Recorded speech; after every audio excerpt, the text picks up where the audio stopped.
Hello.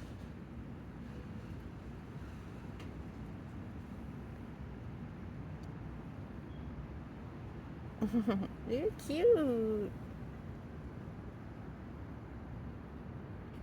Salt marsh caterpillar. It's going to be a really pretty moth.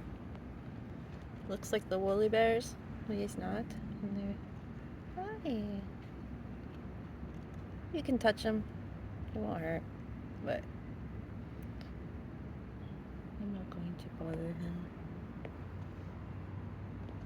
This is a big bunch of arugula. But I have plenty to spare. I'm just glad he's not on my tomatoes like the hornworms. So pretty. Almost ready. Bro, you just look like you're getting bigger as we watch.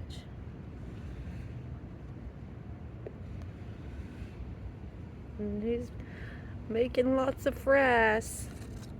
That's what you call caterpillar poop. Frass. He's a frassy little guy. I don't know. Could be a girl. Okay, enjoy.